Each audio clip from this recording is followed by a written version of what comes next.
Bienvenidas y bienvenidos, gracias por estar esta noche en CNN y gracias a Frank LaRue, el relator especial de Naciones Unidas que se encuentra por unas horas en México y que se ha dado un espacio para estar en este programa. Gracias por estar aquí, Frank, bienvenido. Gracias, Carmen. Yo sabes que no me pierdo la posibilidad de venir a tu programa. Te lo aprecio muchísimo y bueno, sé porque me lo has contado que vienes de París porque se ha conmemorado el Día Internacional de la Libertad de Prensa y bueno, pues la UNESCO fue la sede en París. Cuéntame cómo fue. Pues mira, la UNESCO estableció desde hace mucho tiempo el día 3 de mayo como el Día Internacional de la Libertad de Prensa y cada año se hace una conmemoración y se da el premio Guillermo Cano, periodista colombiano que fuera asesinado por Pablo Escobar hace muchos años en Colombia, pero que además ha sido como un símbolo de la libertad de prensa y de la persecución contra periodistas. Y entonces cada año se hace esta celebración y se hace un reconocimiento a periodistas que han sacrificado o que han estado en peligro por su labor de periodista y de información a la sociedad. Este año muy bien, muy marcada por este tema. Muchas personas de diferentes continentes con mucha preocupación por el alza de nuevo a los ataques a periodistas, la violencia contra la prensa, la violencia de género contra las mujeres periodistas, el tema de la penalización y el retroceso en algunas leyes, tanto de las leyes de difamación como leyes en general de comunicación en algunos países. Pareciera que en el mundo, Carmen, estamos entrando en un proceso de regresión en el tema de la libertad de prensa. Regresión es la palabra que le pones. Yo creo que sí. A mí me da la impresión de que el mundo va por oleadas. Pero esta vez hay algunos factores, creo que primero lo de Túnez y de Egipto, el uso del Internet por la sociedad en general y las redes sociales que votaron dos dictaduras de más de 30 años, demostraron el poder que el Internet tiene. No de formular un proyecto de nación del futuro, que porque ya es otra cosa, porque está en veremos, pero sí de derrocar a un régimen corrupto autoritario. Y casi todos los medios hoy tienen su versión en línea, o sea, la gente los puede leer por escrito o ver por televisión o oír en radio, pero además verlos en internet. Entonces eso le ha dado a la prensa la posibilidad de difundir muchísimo al mundo entero. Y segundo, creo yo, digamos, de alguna forma, las publicaciones de Wikileaks o de Snowden, que de alguna forma dan la sensación de que ya no hay secreto en el mundo, de que tarde o temprano todo se va a saber. Y yo tengo la impresión de que eso también genera temor en todos los rincones de la tierra. Temor desde el poder, temor desde quienes ejercen el poder. Porque de alguna forma ejercer el poder era también ejercerlo con ciertos niveles de confidencialidad, de secretividad. Y el mundo lo que demanda hoy es transparencia. Claro, todos hablamos de la transparencia, que es parte de la libertad de expresión. Dicho sea paso, el tener derecho de acceso a la información y especialmente a la información pública es un derecho de toda la sociedad, con muy pocas excepciones de las cosas que se pueden mantener en secreto por seguridad nacional o por privacidad de algunos funcionarios, pero en general el quehacer del Estado, no solo financiero, no solo la administración de la parte financiera, sino el quehacer político, quién toma decisiones, cómo se tomaron, qué proceso mental hubo para llegar a eso. Eso es información que le pertenece al pueblo, que la población debe de saber, debe tener acceso para poder criticar las políticas públicas o a los funcionarios. Y eso le da pavor, creo yo, a quienes ejercen el poder. Y tú dices, la primavera árabe y la posibilidad de que se tumbaran dos dictaduras, Snowden, Wikileaks, etcétera, ese es el contexto en donde tú dices, se están dando las cosas y entonces la regresión se traduce en que en leyes, en intervenciones, ¿cuáles son los patrones de conducta que desde el poder se están ejerciendo a nivel mundial que te hacen decir esto? Mira, hay por un lado el mayor uso del delito de difamación, las 4 relatorías, la relatoría de Naciones Unidas, que me toca el honor de tener el mandato, pero las 3 relatorías regionales de Catalina Botero en el Sistema Interamericano de Derechos Humanos, de Pansi Tlacula en el Sistema Africano de Derechos Humanos y de Dunia Mijatovic en la OCDE, en el Sistema Europeo del Consejo de Europa. hemos coincidido en la necesidad de despenalizar la difamación. La difamación debe existir como una acción civil para proteger el honor y la reputación de personas, pero no como una forma de persecución penal, porque es un hecho intimidatorio y donde más se está usando es contra la prensa y por parte de funcionarios públicos que se sienten ofendidos de que un periodista o una periodista demuestre corrupción, que hubo actos de corrupción o que hubo mal manejo de fondos. Ese es un tema. El otro tema es el retroceso en algunas leyes de censura. Se está regresando a que el Estado pueda monitorear y que no se permita lo que ellos llaman lenguaje ofensivo, pero lenguaje ofensivo en el fondo lo que representa es crítica de funcionarios públicos. Incluso se quiere aplicar a procesos electorales, que los candidatos no se puedan ofender, dice.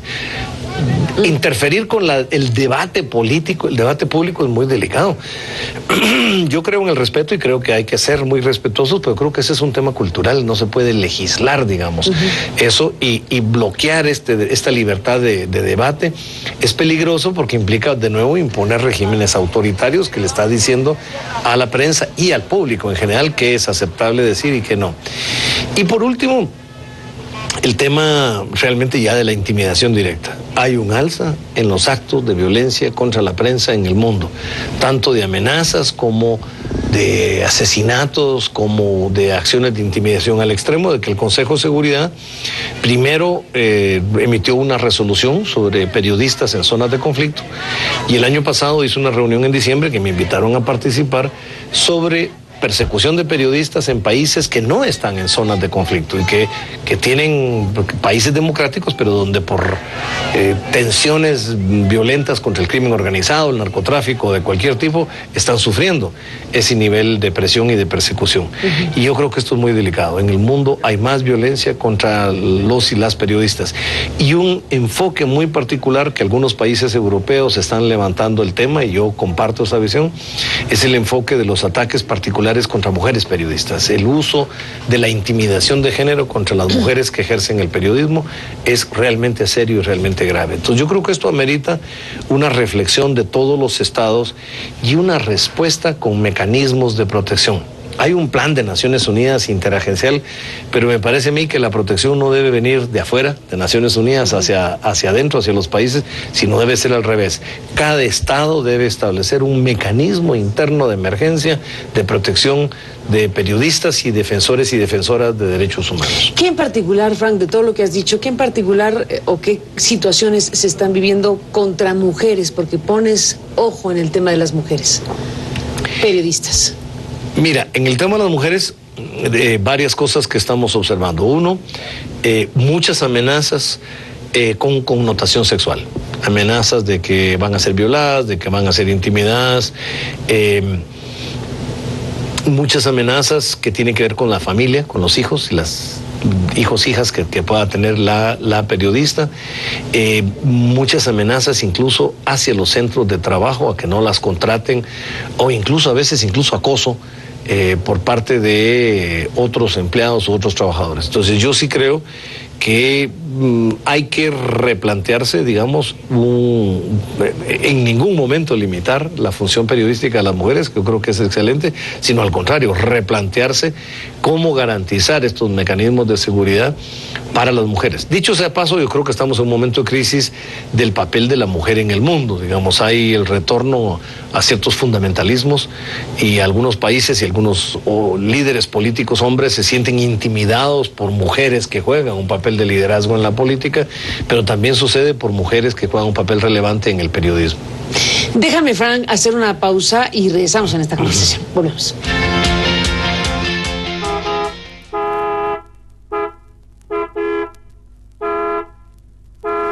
Estamos, Frank La Rue, conversando en este corte de un tema que es complejo, o muy complejo.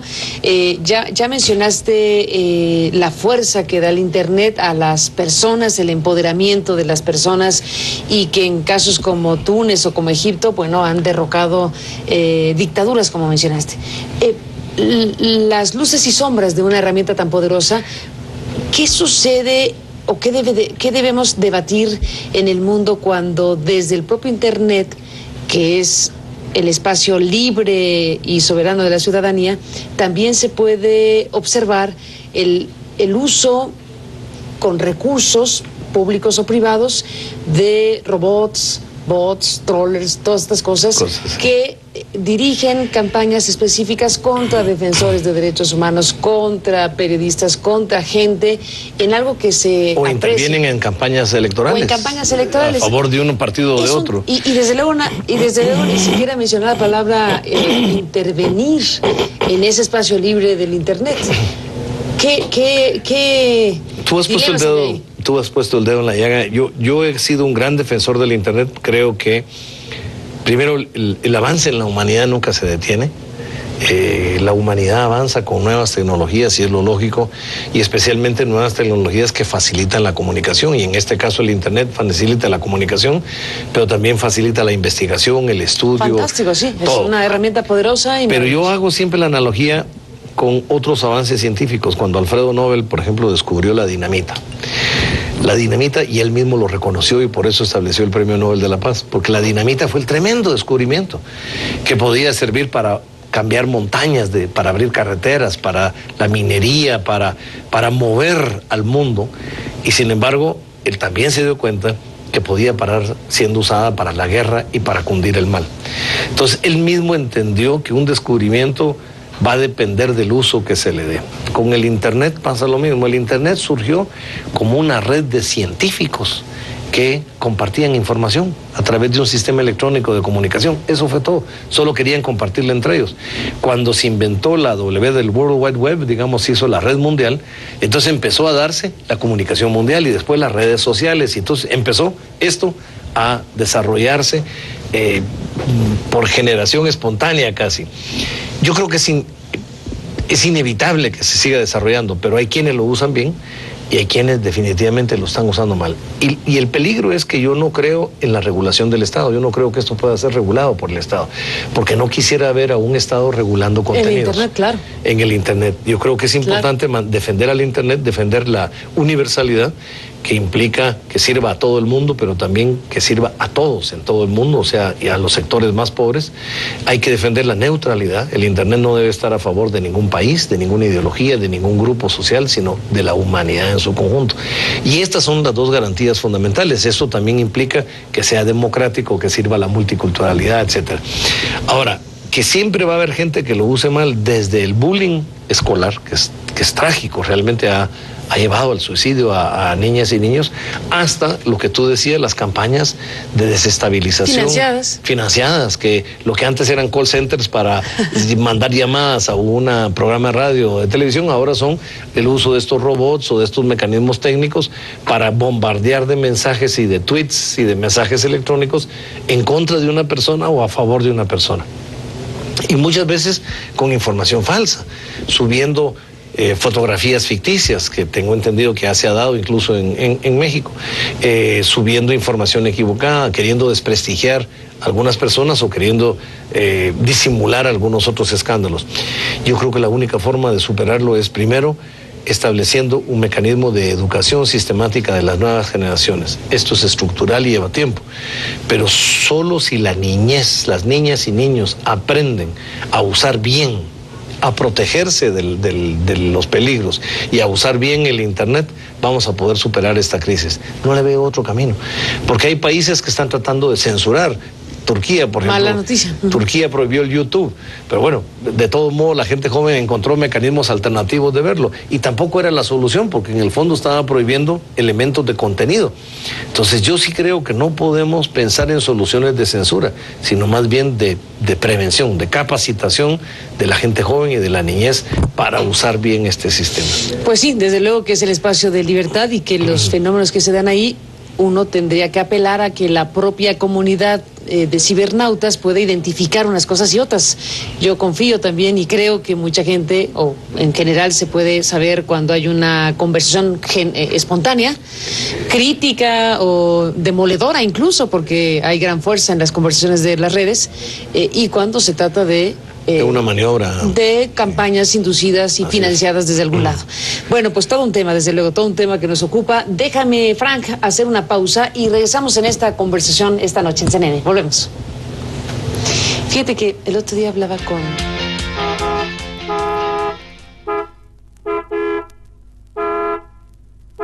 La solución es la persecución. Bueno, perdón. Regresamos al aire. Regresamos al aire en un momento más. Volvemos con Frank LaRue en un momento.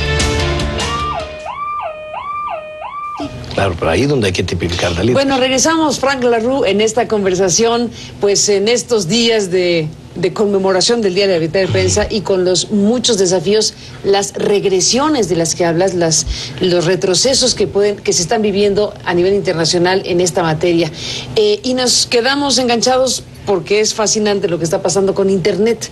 Y seguíamos conversando en el corte sobre el tipo de asuntos que tienen que evolucionar, porque desde las redes pueden ocurrir no solo campañas, no solo lo que se puede aquí identificar, sino delitos abiertos. Por ejemplo, el tema de la pornografía infantil o trata o cosas así. O la promoción de trata de personas. ¿Qué terreno tan...? Yo sí creo que es muy importante regresar a que no debe haber formas de censura. Censura en el sentido de entrar en contenido, pero sí debe haber una tipificación clara de actividades y de mensajes delictivos. O sea, la incitación al terrorismo, la incitación a la explotación sexual de menores, la incitación a la pornografía infantil o al uso de menores de edad, de niñas y niños para trata de personas o para prostitución infantil, eso debe estar claramente penalizado. Entonces yo lo que sostengo ahí es que el Estado ahí tiene no solo la posibilidad, sino la obligación de bloquear un sitio web y además de perseguir penalmente a los autores, porque hoy la tecnología también permite ubicar el origen de estos mensajes, si son del país o si vienen de otro país en colaboración con las fuerzas policiales del otro país. Bueno, para esos casos hay policía cibernética. Cibernética. Y lo mismo pasa, creo yo, con las campañas que tú mencionabas. O sea, si hay una campaña de desprestigio contra un medio de comunicación, contra una periodista o contra un líder político o un partido, y se logra demostrar que lo que se trata es campaña, lo importante es que en el sistema legal, en la legislación, se empiecen a tipificar estos como delitos, porque ahí es donde yo creo que eso permite la acción penal del Estado. Algunas de esas cosas no se han tipificado porque son nuevas, digamos, son parte de las nuevas tecnologías. Se está desarrollando lo que comentábamos en el corte, las ciencias de las redes. De las redes, así es. Hay ya ciencia que permite demostrar precisamente si existe o no un masivo ataque hacia alguien patrocinado, promovido desde una o varias cuentas. Y permite ubicar esas cuentas. Yo creo que también es bueno que sepan, tanto la ciudadanía en general como los líderes políticos que usan mal esto, que ya no hay secretos en la red, que pueden mandar 1000 mensajes, pero inevitablemente, y reproducirlos, pero inevitablemente se puede hoy con esta ciencia de las redes. Se deja huella. Uno puede regresar al punto de origen. Esto es importante que se reconozca en los estados y que se establezca algo en la legislación interna, porque si no es posible que se quiera hacer política o que se quiera desprestigiar a un medio a partir de esas campañas. Esto no tiene nada que ver con el debate abierto. Yo sí creo que el debate abierto, aún un debate duro, agresivo, serio, es válido, pero no es lo mismo que la utilización de la tecnología para la destrucción de personas, incluso la saturación de las comunicaciones de un medio, de una persona que llega deliberadamente que no le permite comunicarse con nadie más. Entonces yo sí creo que este es un temas nuevos que surgen de las nuevas tecnologías que habrá que resolver en la nueva legislación de los estados. Sin duda, desafíos que se tienen que ir resolviendo en el camino. Me despido, Frank LaRue, agradeciéndote como siempre tu visita a este programa y ahora que estás en México, con un tema que desde luego es fundamental, inevitable, del que hemos hablado mucho y que sigue estando ahí. Acaba de presentarse el reporte de Freedom House y volvemos desde luego a visitar las cifras de muertos y desaparecidos y esta impunidad permanente. Yo creo que el tema, primero, de la violencia contra la prensa, Carmen, es un tema grave en el mundo entero. Pero ciertamente creo que en México también, creo que es inevitable decirlo y es importante hacer esta reflexión. Yo he recomendado a los países que establezcan un mecanismo de protección de periodistas y defensoras de derechos humanos. México lo ha establecido, pero creo que es un mecanismo que aún no funciona ágilmente. El problema más grave en la violencia contra la prensa es el problema de la impunidad, tú lo mencionabas. Cada caso que queda sin resolver es la invitación a que muchos casos más se den. Y a mí me parece que la impunidad es el principal generador de violencia. Pero el problema es que llega a haber como una aceptación de que el trabajo periodístico es peligroso y por consiguiente es normal de que haya violencia. Eso jamás debe haberse. Y yo he oído de funcionarios de investigación penal que me dicen, es que ¿cómo logro yo determinar si el acto de la amenaza o la intimidación o la agresión fue producto de su labor periodística? Le digo, me parece absurdo que se pregunte a priori si eso va a ser el resultado de la investigación. Todo acto, mi posición es que todo acto de violencia o amenaza contra una o un periodista debe asumirse, en primer lugar, como hipótesis que fue por su labor periodística. Y será la investigación penal que se haga la que demostrará si eso es cierto o no y a quiénes hay que procesar. Pero no se puede asumir a priori de que no vale la pena investigar porque a saber qué causas hubo. Esa es la lógica siempre del absurdo que permite la impunidad mantenerse. Y yo creo que este es el momento en que México tiene que reaccionar. Yo creo que México está muy en la mira del mundo por este fenómeno. Entiendo que los actores son múltiples, que México tiene una lucha contra el crimen organizado y el narcotráfico, pero eso no implica que el Estado no haga un esfuerzo mayor para hacer efectivo el mecanismo que ya fue creado, pero que sigue sin fondos, que no tiene agilidad para reaccionar, que lo haga efectivo para la protección de periodistas. Este fenómeno de violencia y de asesinatos que quedan impunes, que está presente desde hace muchos años en México, ¿está presente en otras naciones de forma tan marcada? Está presente en otras naciones, yo diría que en forma tan marcada hay algunas más, pero casi todas son o países que están en conflicto armado, que no cuentan, digamos, por la naturaleza del conflicto, digamos, no lo tiene en Siria o lo tiene en otros lugares, pero es importante ver que los países que no están en conflicto armado y que son considerados sociedades democráticas, yo diría que México sigue siendo del índice más alto en el mundo. Hay otros países que tienen otro fenómeno, que es el encarcelamiento de los bloggers, digamos, el uso del internet de los periodistas ciudadanos.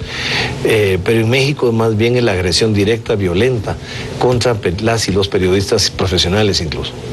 Frank La Rue, se acabó el tiempo, gracias por estar aquí y estaremos en contacto como siempre. Carmen, como siempre un placer y mi principal esfuerzo es poder colaborar con la prensa mundial en tratar de hacer una reflexión sobre la seguridad de las y los periodistas. Y te lo aprecio mucho como siempre, Frank. Bienvenido a México y estaremos en contacto como siempre. Y gracias a usted que nos permitió acompañarle en esta conversación, gracias por estar aquí y lo esperamos el día de mañana. Buenas noches.